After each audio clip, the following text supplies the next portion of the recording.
Tekbir! Tekbir! Allahu Ekber! Allahu Ekber!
Kıymetli kardeşlerimiz, Peygamber Efendimiz sallallahu aleyhi ve sellemin gözümün nuru namaz diyerek tarif ettiği bu yüce ibadeti daha yakından tanımak, sevdirmek ve hayatın merkezine almak amacıyla düzenlenen Hayat Namazla Güzeldir adlı programımıza hepiniz hoş geldiniz, sefalar getirdiniz diyoruz.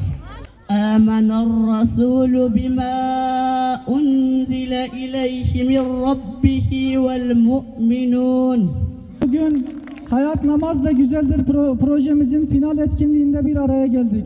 Bu program sadece bir etkinlik değil, kalplerimizi Allah'a bağlayan, çocuklarımızın gönlünde namaz sevgisini yeşerten bir yolculuğun son durağıdır.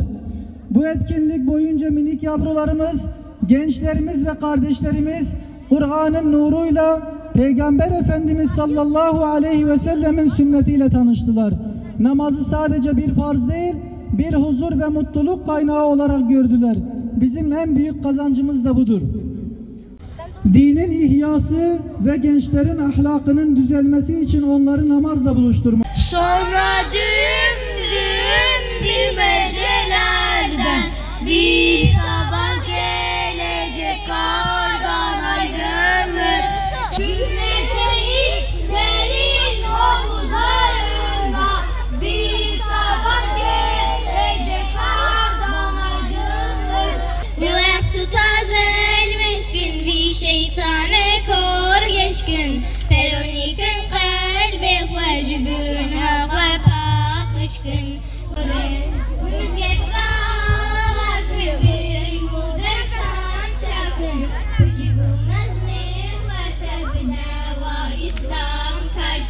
Beylerim ve değerli misafirlerimiz, hepiniz tekrardan hoş geldiniz. Bugün Hayat Namazla Güzeldir programımızın 15 günlük eğitimini tamamlamak üzere buradayız. Programımız özellikle 7-10 yaş aralığında çocuklara yönelikti. Çünkü Peygamber Efendimiz sallallahu aleyhi ve sellem buyuruyor ki 7 yaşına geldiğinizde çocuğunuza namazı öğretiniz. Peki neden 7 yaş? Çünkü çocuklar masumdur. Çünkü çocuklar günahsızdır. Çünkü çocuklar temizdir. Eğer bu yaşta namaz kalpleri geliştirirsek o kalbe mayayı çalmış oluruz. Bir ezgide şairin dediği gibi, Müslüman olmak şafak gibi gökyüzünde doğmaya benzer. Müslüman olmak günde 5 kez semalara çıkmaya benzer. Asıl ve hayatın merkezine namazı yerleştiren olan, yarının büyükleri olacak olan çocuklarımızdır. Sevgili çocuklar, Öyle bir secde et ki kibir yere çakılsın. Her secdede alnına takva tacı takılsın. Ben hayırsever bir kul. Fakat şunu bil ki camiler yaptırsan, köprüler kursan, taşını altınla tartıya vursan, vakıf kapısında bir ömür dursan, secde yoksa eğer, bil ki bedende gizli bir kibir var, ille de sende. اللهم رب هذه الدعوة التامة والصلاة القائمة آت سيدنا محمد الوسيلة والفضيلة وابعثه مقاما محمودا الذي وعدت إنك لا الملائكة الروح بإذن ربي من كل أمر سلام هي حتى مطلع الفجر الله أكبر سمع الله لمن حمده الله أكبر الله أكبر الله أكبر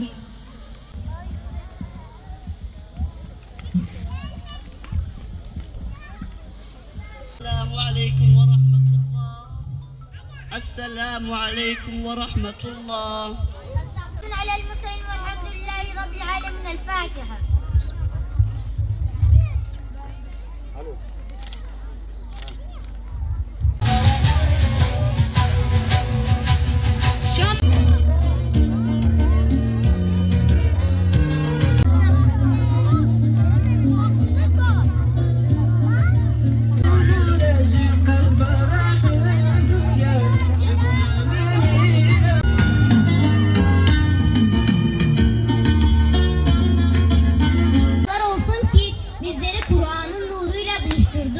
Bizi, ana babamızı, hocalarımızı ve bütün müminleri bağışla. Ya Rabbi, bizi namazı seven, Kur'an'la yaşayan, ahlaklanan ve yürüyen kullarından eyle. Namazla güzel bir programın 15 günlük eğitimini tamamlamak bulunmaktayım. Bugün size öğrendiğim şeyleri anlatacağım. Bugün camide Kur'an'ı, namazı, abdesti vesaire gibi bir ton şeyleri öğrendik. Allah tüm hocalarımızdan razı olsun. Bugün Hayat Namazla Güzeldir adlı programına geldik. Burada namaz kılmayı, abdest almayı öğrendik. Allah tüm hocalarımızdan razı olsun inşallah. Hayat namazla güzeldir. Bugün çocuklarımız Hayat Namazla Güzeldir programı için buraya geldiler. 15 günlük bir eğitimden sonra bir final gerçekleştirildi. Burada çocuklar hem kendi dinlerini öğrendiler, hem namazlarını öğrendiler, hem Kur'anlarını öğrendiler 15 gün süre içerisinde. Allah sedalarımızdan, hocalarımızdan ve emeği geçen herkesten razı olsun. Gerçekten çok verimliydi ve bütün çocukların yapması gereken bir etkinliktir. Rabbim emeği geçen herkesten razı olsun. Allah onların ecrini kat kat hem bu dünyada hem diğer dünyada versin inşallah. 2 haftalık namaz eğitimimizin ardından bugün final programımızı elhamdülillah gerçekleştirdik.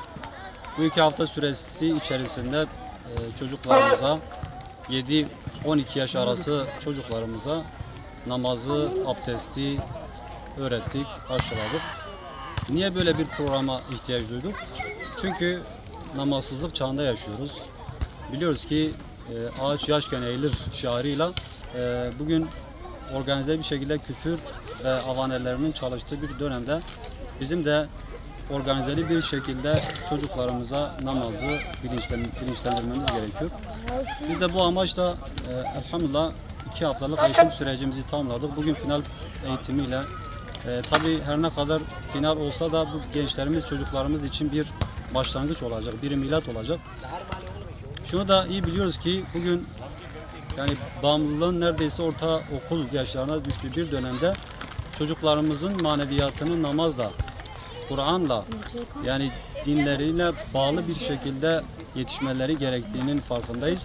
Ve nasıl ki küfür ve şer güçleri bugün maneviyatsız bir ortam, namazsız bir ortam, namazsız bir nesil peşindeyseler, yetiştirme durumundaysalar biz de aksine İslami sivil toplum kuruluşları olarak inşallah organizeli bir şekilde bu toplumu, bu nesli ihya etmenin derdindeyiz. Onları ihya etmek için uğraşıyoruz, mücadele ediyoruz.